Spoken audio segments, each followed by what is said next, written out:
Друзья, всем привет! Вы на канале Мото Санчо. И сегодня мы с вами отправимся в путешествие по Европе. Карлов мост, Колизей, Лувр, Эйфелева башня и другие достопримечательности останутся в стороне от нашего маршрута, а я приглашаю вас в путешествие по обочинам Европы.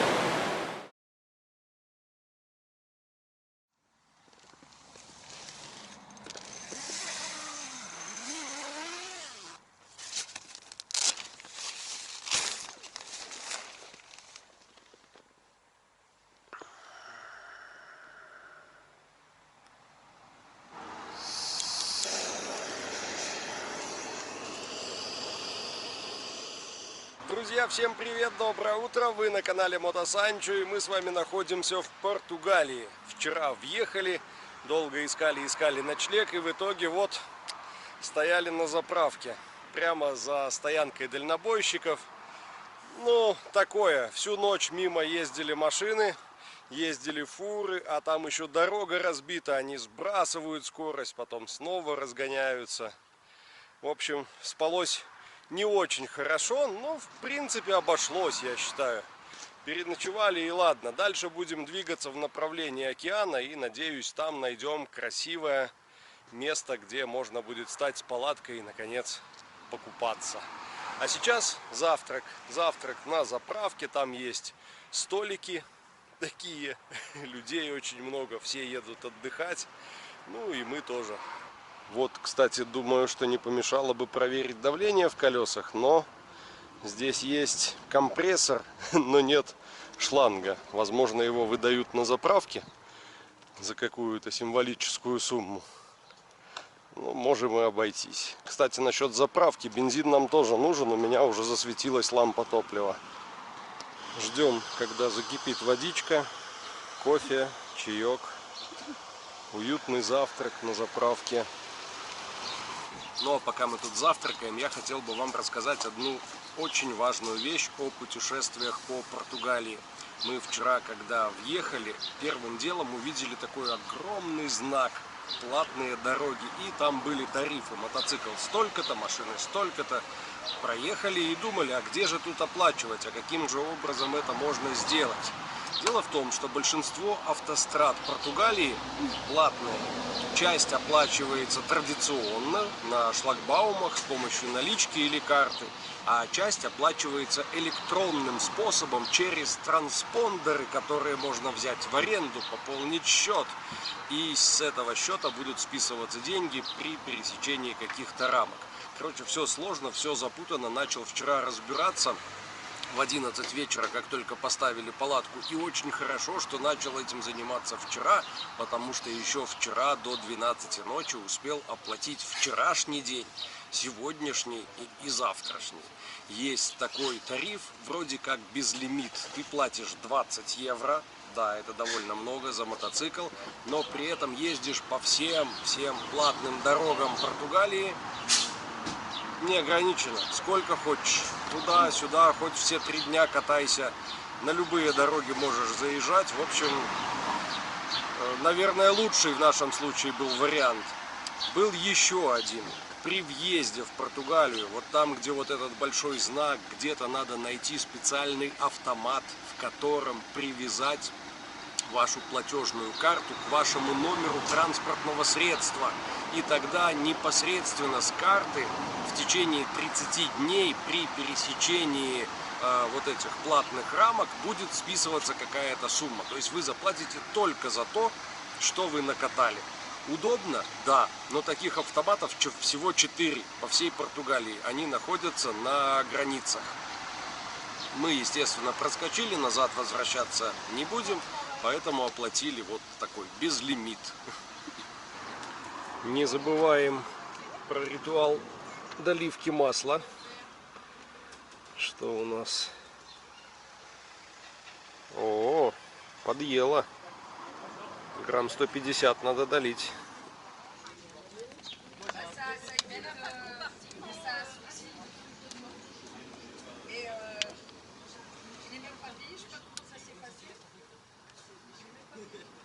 Наконец мотоцикл сэкипирован бензином, маслом и пассажирами можем отправляться. А путь наш сегодня лежит к океану. Я просто поставил точку где-то на побережье. Доберемся туда и будем уже по месту искать какую-нибудь парковку, где можно было бы стать с палаткой и сходить на пляж покупаться. В общем, 177 километров до точки, потом поиск места. Не такие уж грандиозные планы. Будем считать, что это у нас день отдыха.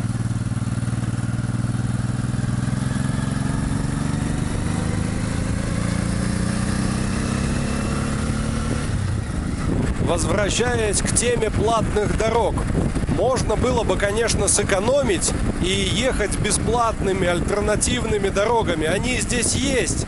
И именно по ним мы вчера ехали в поисках места для ночевки. Это вот эти маленькие проселочные асфальтированные дорожки от одной деревни до другой. На дорожке на этой не разгонишься быстрее 70, а в деревнях часто лежит брусчатка и ограничение до 30. Так что по времени, конечно, очень сильно потеряешь. Хотя увидишь настоящую Португалию. А также можно было, наверное, не платить, махнуть рукой, забить на это все, а потом получить штраф в размере 10 оплат проезда. То есть все, что ты накатал, все, что нафиксировали камеры, умножается на 10. И это будет ощутимая сумма.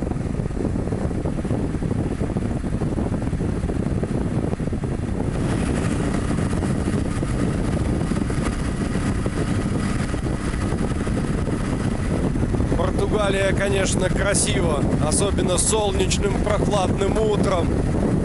Сейчас на термометре 26. Ехать одно удовольствие. Любуемся пейзажами, виноградники, горы. Горы, кстати, довольно необычные. Складывается ощущение, что это не цельный скальный массив, а такая насыпь отдельных валунов. Будто они все разделены, и можно их переложить в другом порядке.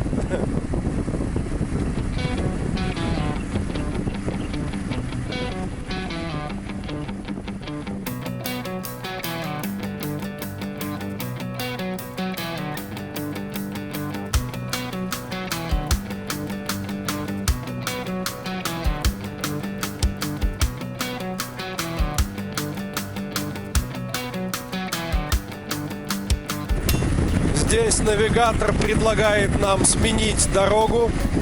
До этого мы шли по направлению на город Порту, а сейчас уходим куда-то в сторону на Вила-Реал-Норте.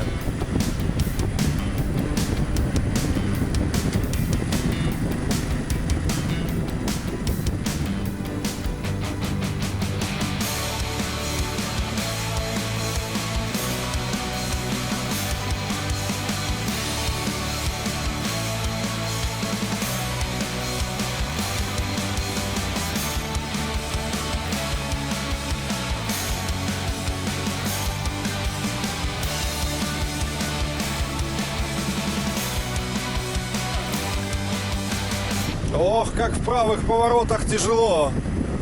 Тяжело и страшно. Я на этих затяжных спусках в поворотах сбрасываю и прижимаюсь к обочине, мне так проще.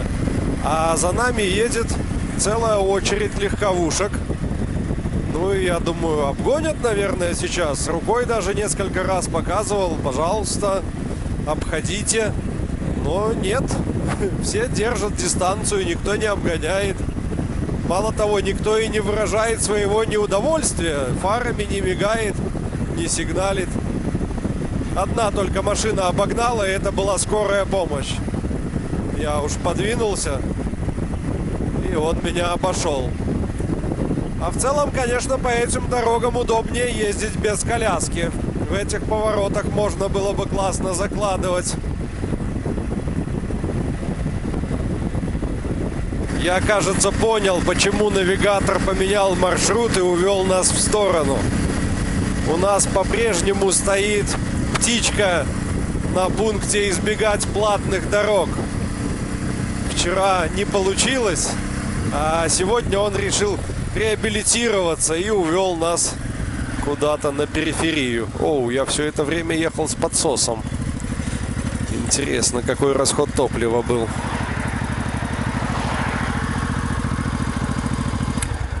И вот у нас на выбор бесплатных дорог 2 часа 31 минута, а по платным 1 час 19. Чувствуете разницу? Сейчас перестроил и возвращаемся на платку. Чего ж нам ее избегать, если за все уплачено?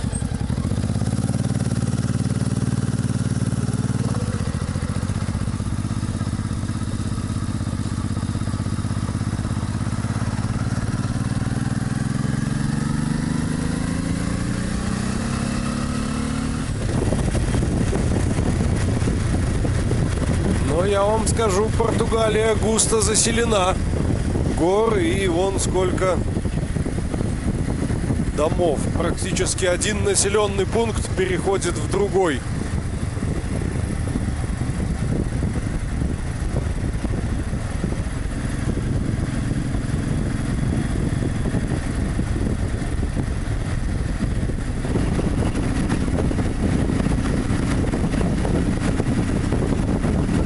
А вот как раз и пункт оплаты дорог.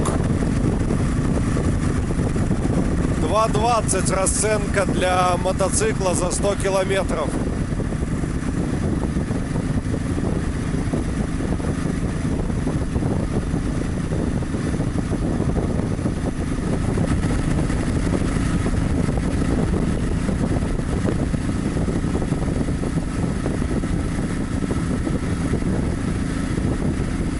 Ого, 5,7 километра.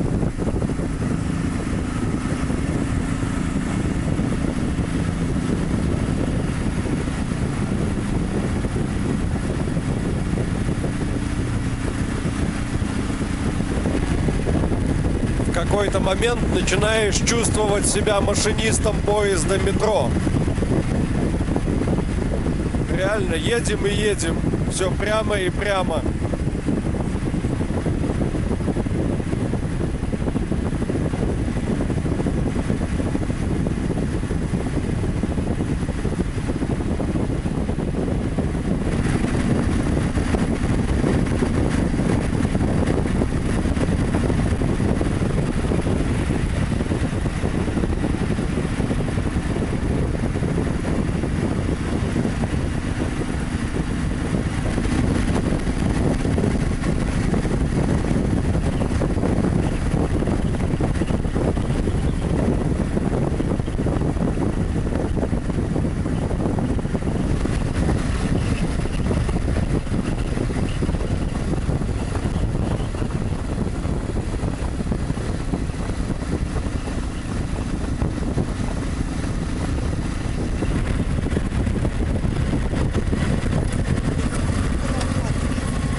Так, я запутался.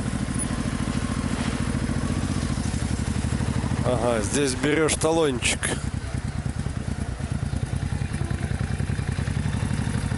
На что нажать?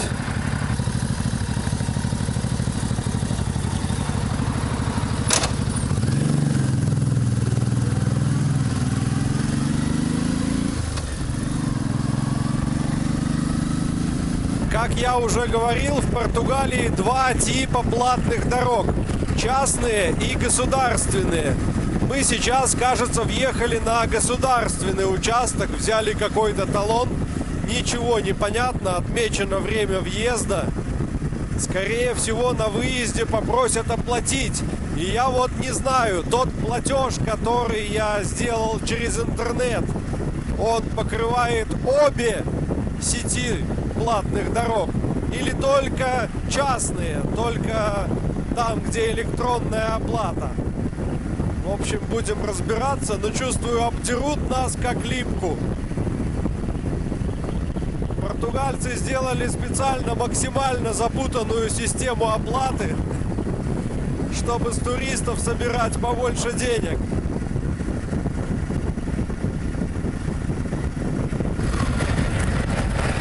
И приехали мы в какую-то пробку на платной дороге. Он все красным, километров 5.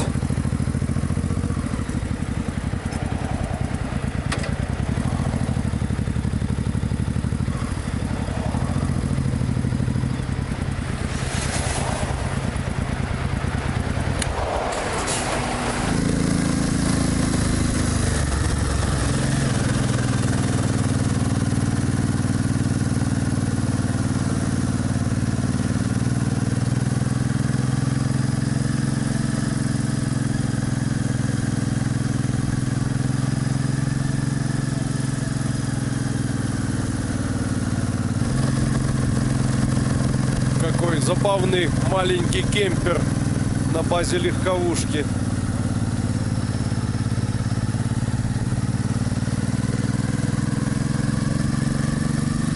А вот и причина пробки. Сужение дороги и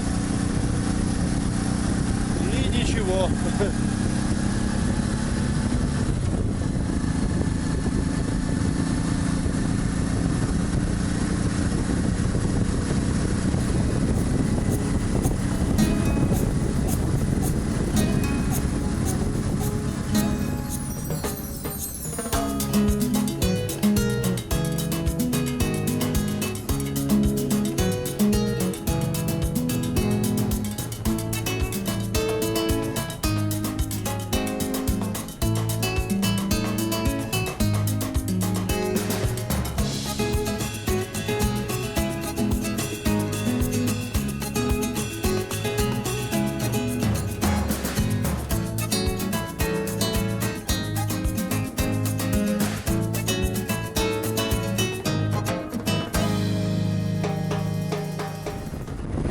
Вот у нас впереди показался следующий пункт оплаты.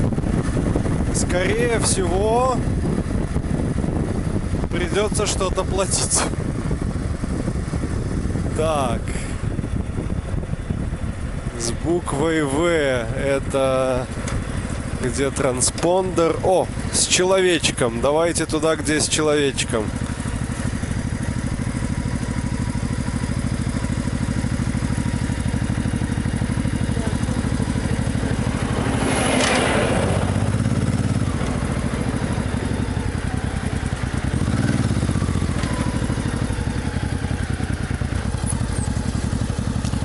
Давайте сделаем небольшую остановочку, я все вам расскажу. Пообщались, насколько смогли, с девушкой-оператором, показали ей квитанцию о вчерашней оплате, и она нам объяснила, что это оплата частных платных дорог, а это участок государственной дороги. Вот тот билет, который мы получили, отдали ей, она посмотрела, когда мы въехали, где мы въехали, и насчитала нам 6 евро и 35 евроцентов. 6,35 за, ну сколько, тут, наверное, 100 километров, не больше, 120 может быть. Так что я, пожалуй, сейчас верну вот эту птичку в навигаторе, избегать платных дорог. И, ну, там дальше как будет получаться. А то что-то очень дорого выходит. А вообще я как-то устал вот от этой португальской дороги. Мы как стартовали утром с заправки, так и ехали без остановок, потому что негде останавливаться. И там, где съезжали на бесплатную дорогу, там тоже негде останавливаться. Она такая же, только уже, уклоны больше, подъемы выше, и машин там гораздо больше. А когда ты идешь вместе с потоком, с горы, 100 километров в час скорость потока, и тебе надо входить на этой скорости в правый поворот, ох, братцы, местами было страшно. Но ничего, проскакивали. Заодно уж постояли, немножечко подостыли. Кстати, теплеет. Если утром ехать было прохладно, то сейчас снова задувает теплый ветер.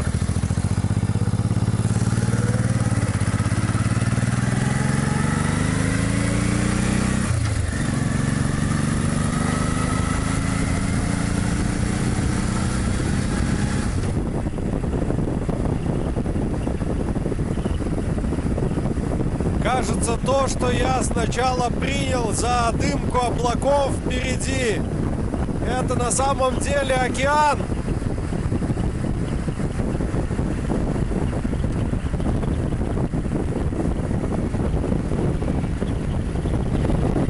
Вот, например, знаки оплаты частных дорог, бесконтактной. За нее оплачено.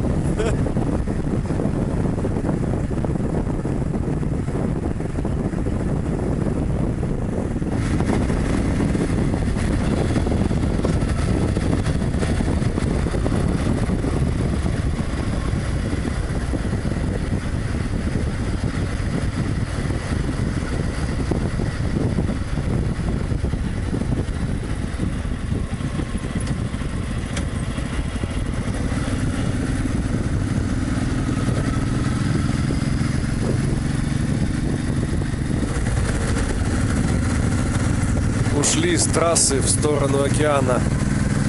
Пробираемся через городок. А заодно смотрим по сторонам, может, магазин увидим.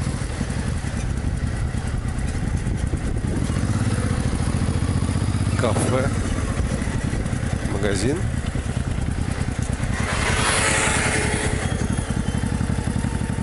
И да, это оказался магазинчик на небольшой площади маленького городка. Закупились на 15 евро. Сейчас продукты распределяем по мотоциклу. Воды взяли 5 литров. Итого у нас где-то 7,5 литров воды. Хороший запас. А вообще, конечно, не хватает вот этой 10-литровой канистры с краником в дороге. Поехали. Осталось совсем немного.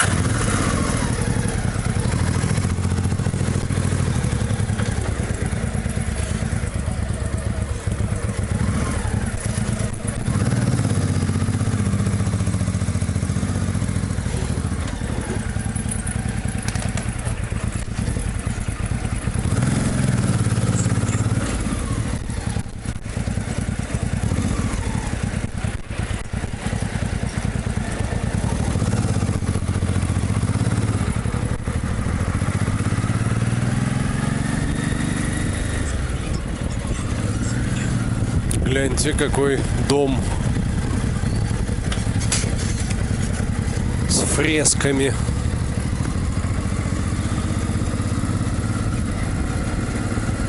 Вообще, конечно, не хватает людей с табличками «Жилье у моря недорого». Мне кажется, во всех приморских курортах атмосфера приблизительно одинакова.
Волны.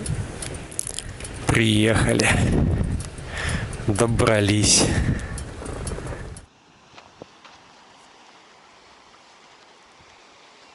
Вот оно, братцы.